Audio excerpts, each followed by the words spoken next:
that Bangladesh and Pakistan will try to surround India, one from the western side and one from the eastern side. Now that you see, I completely support the government of India that when the Pahalgam incident, that horrific incident has happened, the government of India has reacted.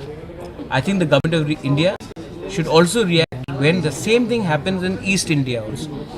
Because we are as much Indians, proud Indians, and a life of a person in East India or the behavior of Bangladesh towards India and the behavior of Pakistan should be dealt in the same way. Just because Delhi is closer to Pakistan does not mean that we are less Indians. We love our country and we want the government of India to be as strong with Pakistan and as strong with Bangladesh. They should have equal response because what Muhammad Yunus has said. Pakistan এবং বাংলাদেশ পশ্চিম এবং পূর্ব দিক থেকে ভারতকে ঘিরে ফেলার চেষ্টা করতে পারে। কেন্দ্রকে সমানভাবে সতর্ক থাকতে হবে। দিল্লি ভৌগোলিকভাবে পাকিস্তানের কাছাকাছি হওয়ায় এর অর্থ এই নয় যে পূর্বের মানুষের উদ্বেগ কম तात्पर्यपूर्ण बोले मंतव्य करलेन प्रद्युत किशोर देवबर्मन। चाइना एयरबेस बना रहा है, चाइना को आकर एयरबेस बनाने का चांस दिया गया। एक महीने पहले ISI जनरल्स बांग्लादेश में थे और त्रिपुरा सबसे ज़्यादा इफेक्ट होता है and I don't think that Bangladesh कभी भी हमारा दोस्त बनेगा। और जो नोआखाली में हुआ है, जो बांदरबन में हुआ, जो कॉक्स बाजार में हुआ, चिटागोंग में हुआ है, हमारा ब्राह्मणबाड़ी में हुआ है, ये सब तो त्रिपुरा का पुराना पार्ट था। आज हम लोग जो त्रिपुरा में फाइट कर रहे हैं एक दूसरे के साथ कि ये हमारा ज़मीन था, आप लोग वहाँ से आए, किसी ने तो किसी को बाहर निकाला होगा, क्यों निकाला? इसके ऊपर भी हमको विचार करना चाहिए, त्रिपुरा को भी विचार करना चाहिए, बंगाली को भी विचार करना चाहिए और हम सबको एक होकर देश के हित में, राज्य के हित में अंडरस्टैंड करना चाहिए कि हमको कौन दुश्मन समझता है। বাংলাদেশের সাম্প্রতিক ঘটনাগুলির কথা উল্লেখ করে প্রদ্যুৎ কিশোর উদ্বেগজনক সংকেতের কথা উল্লেখ করেছেন, যার মধ্যে একজন ISI জেনারেলের বাংলাদেশের চট্টগ্রাম সফর এবং উত্তরবঙ্গ সীমান্তে একটি চীনা বিমান ঘাঁটি নির্মাণের সংবাদের বিষয় নিয়ে উদ্বেগ প্রকাশ করেছেন প্রদ্যুৎ কিশোর দেববর্মন। বাংলাদেশের অন্তর্বর্তীকালীন সরকার প্রধান মোহাম্মদ ইউনূসের বক্তব্য গুরুতর উদ্বেগের। ত্রিপুরা তার অবস্থানের কারণে বিশেষ করে ঝুঁকিপূর্ণ। কক্সবাজারে বান্দরবন এবং চট্টগ্রামের অঞ্চলগুলি একসময় ত্রিপুরার অংশ ছিল। বাংলাদেশের অন্তর্বর্তীকালীন সরকারের সময়ে আঞ্চলিক শান্তি এবং আমাদের ঐতিহাসিক বন্ধনের জন্য হুমকি স্বরূপ বলে এদিন মন্তব্য করেন তীব্রমথা সুপ্রিমো প্রদ্যুৎ কিশোর দেববর্মন।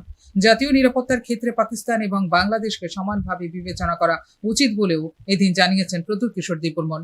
ফিওরো রিপোর্ট, নিউজ নাও। ত্রিপুরায় মোতায়েন ভারতীয় সেনাবাহিনী, আসাম রাইফেলস জওয়ান এবং NCC ক্যাডেটরা দায়িত্ব পালন করছেন দৃষ্টান্তমূলকভাবে বলে উল্লেখ করলেন রাজ্যপাল ইন্দ্রসেনা রেড্ডি নালু। একদিকে যেমন রাজ্যের আন্তর্জাতিক সীমান্ত রক্ষার পাশাপাশি রাজ্যের অভ্যন্তরের জানমাল রক্ষা করছেন ত্রিপুরায় মোতায়েন ভারতীয় সেনাবাহিনী, আসাম রাইফেলস জওয়ানরা, তেমনি অপরদিকে জরুরি পরিস্থিতি বা সামাজিক ক্ষেত্রে কর্মতৎপর রয়েছে NCC ক্যাডেটরা। শুক্রবার ভারতীয় সেনাবাহিনী, আসাম রাইফেলস জওয়ান এবং উত্তর পূর্ব অঞ্চলের NCC ইউনিটকে সম্মাননা প্রদান অনুষ্ঠানে একটা কথা উল্লেখ করেন রাজ্যপাল ইন্দ্রসেনা রেড্ডি নালু। এদিন আগরতলা রাজভবনে দরবার হলে আয়োজিত হয় এই সম্মাননা প্রদান অনুষ্ঠান। 28 Assam Rifles stationed strategically in Tripura continued to live up to its little as the sentinels of Northeast. As the first unit deployed to secure this vital region, your history is interwoven with that of our borders and people. Through operations in counter-insurgency, tribal welfare and infrastructural development, your service has fortified the region's peace and trust. Your efforts to empower local communities, organize medical outreach, and protect vulnerable population exemplify services with a humanitarian heart.